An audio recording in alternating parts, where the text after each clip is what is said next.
Well, good evening to you. It is Friday, so it's the weekend, yes, and I'm leaving work, and as you can probably tell, I'm not on the bike. I've not been on the bike since Tuesday.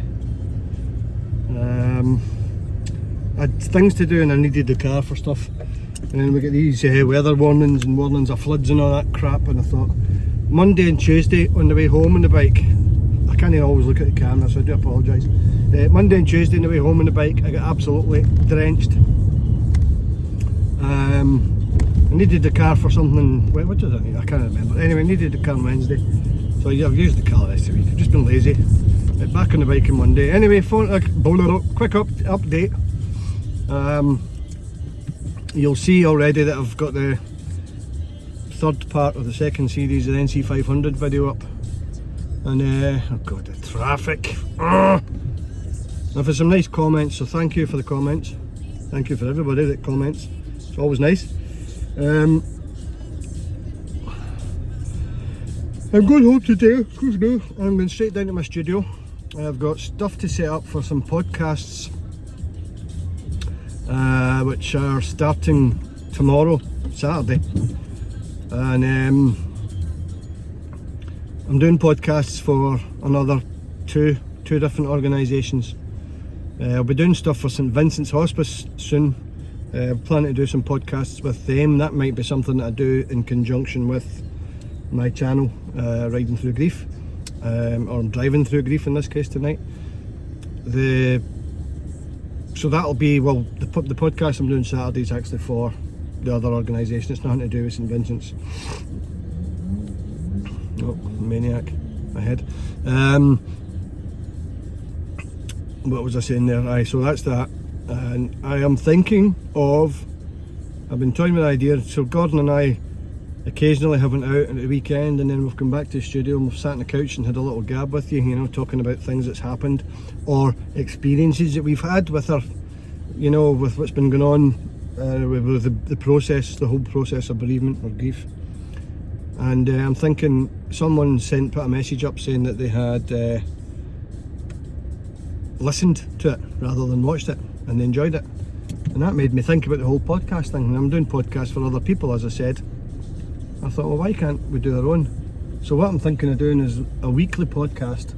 And this is something that I can bring other guests into. It might be other people involved. It sounds really wrong saying involved in the world of grief, but it's like the hospices and the beats and research people, or beats and charity rather.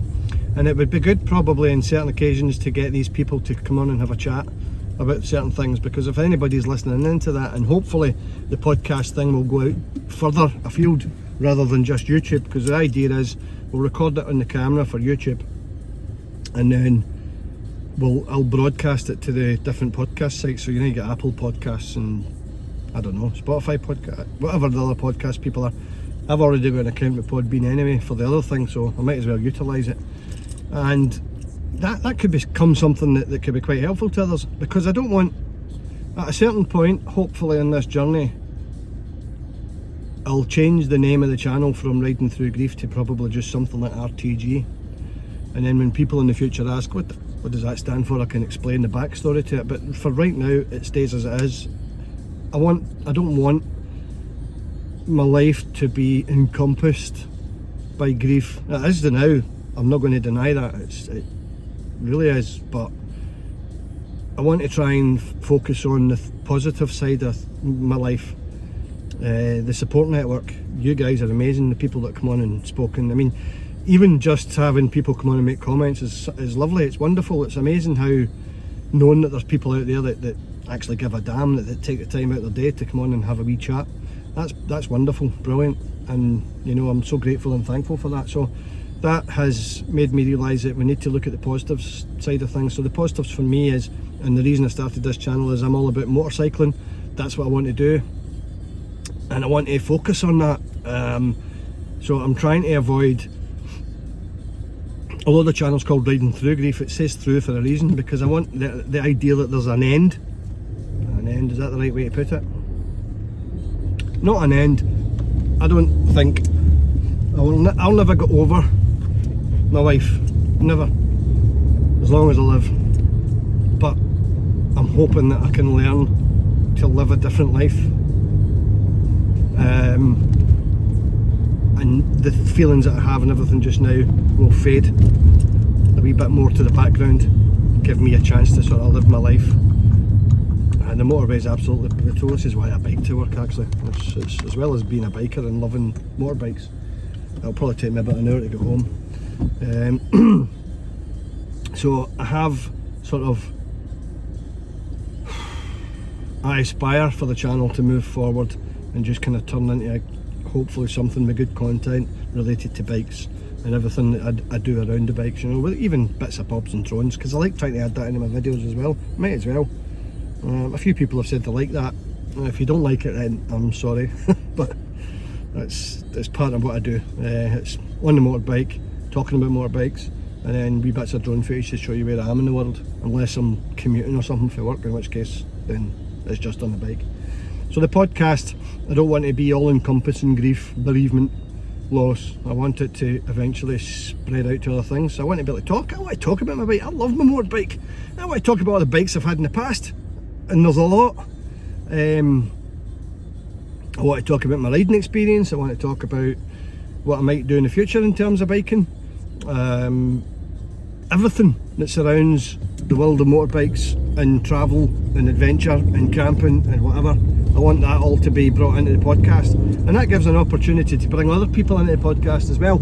So initially there'll be a lot of people involved that are from a background of mental health help, like people at St Vincent's and stuff, and the bereavement team at Cancer at the Beatson charity.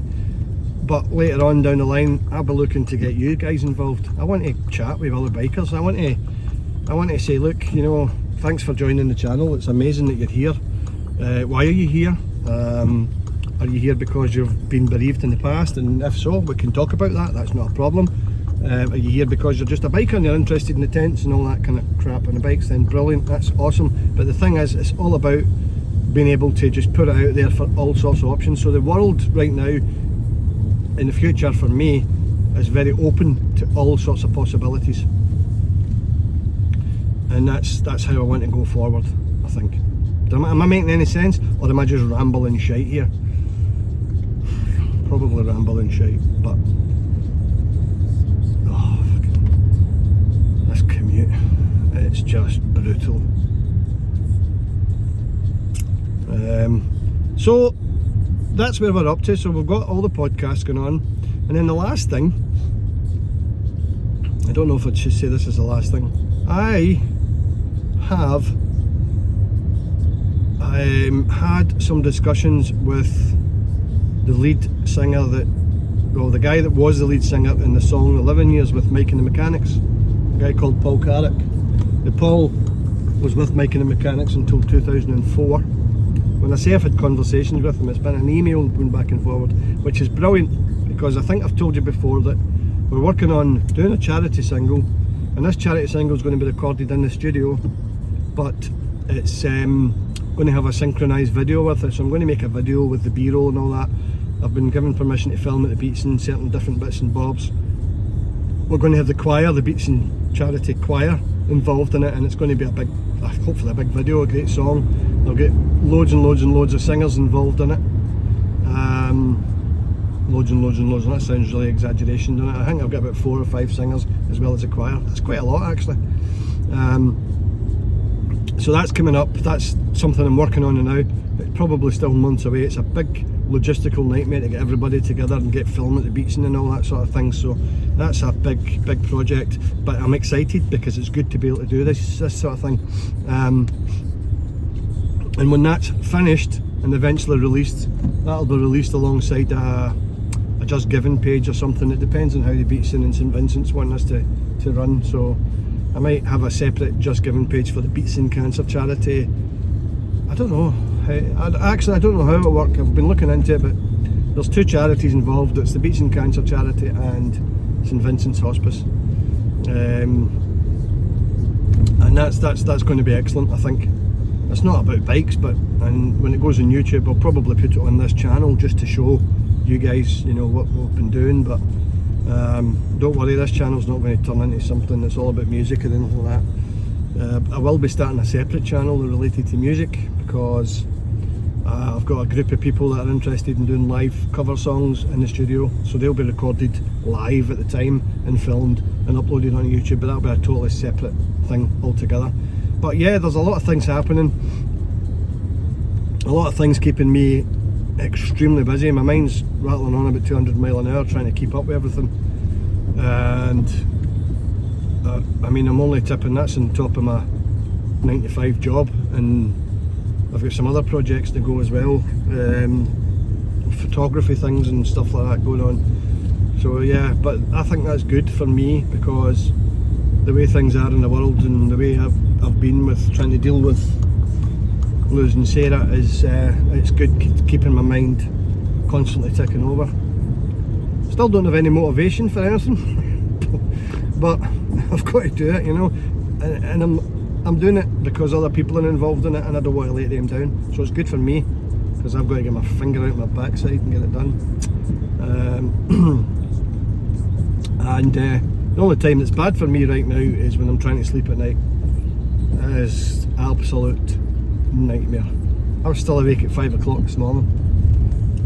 My alarm went off for work at 7:30, and I was like, oh god, I couldn't. But anyway, that's partly why I'm in the car today. Normally I never leave the bike at home, but I was so done in when I woke up this morning.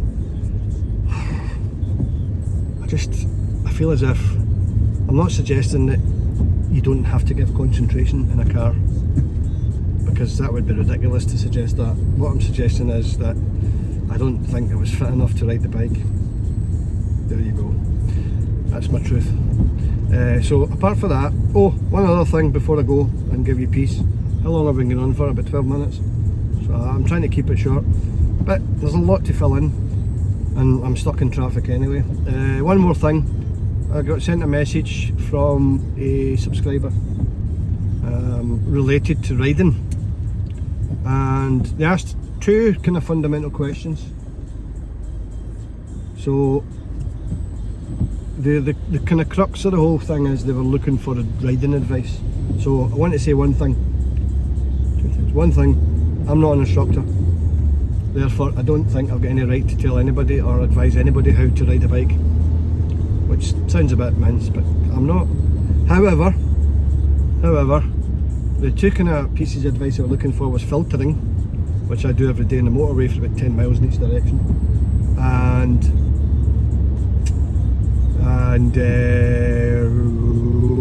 riding in country roads. How do I plan my bends and stuff like that, because I think that catches a lot of new riders out there.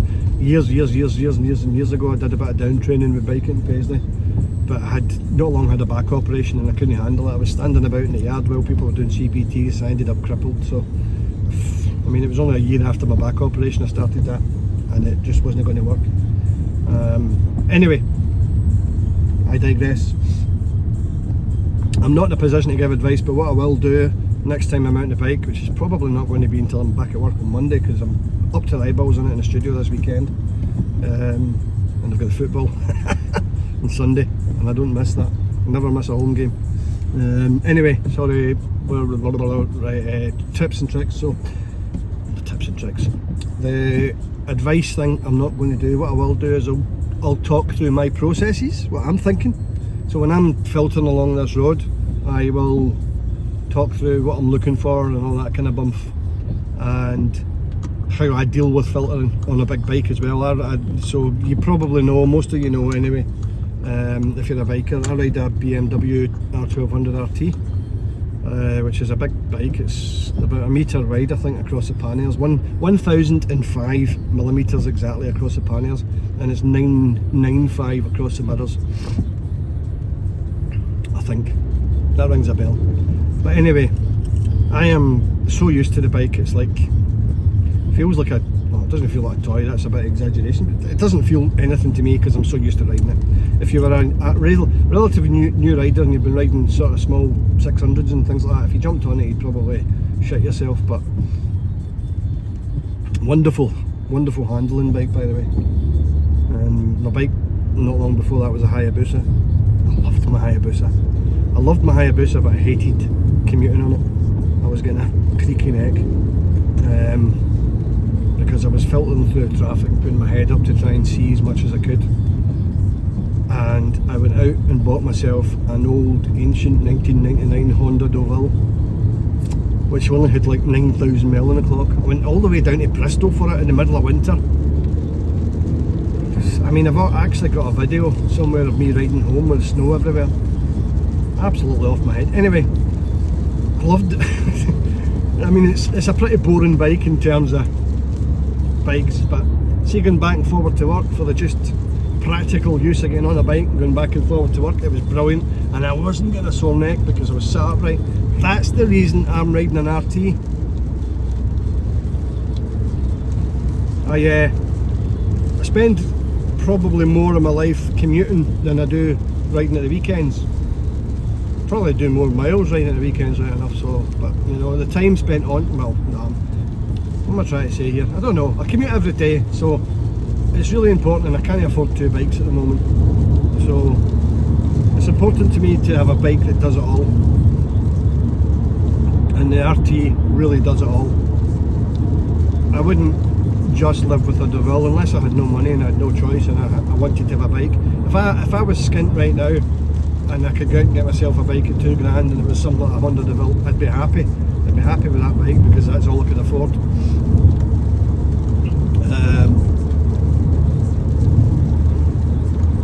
And I'm lucky that I've had the RT for a good few years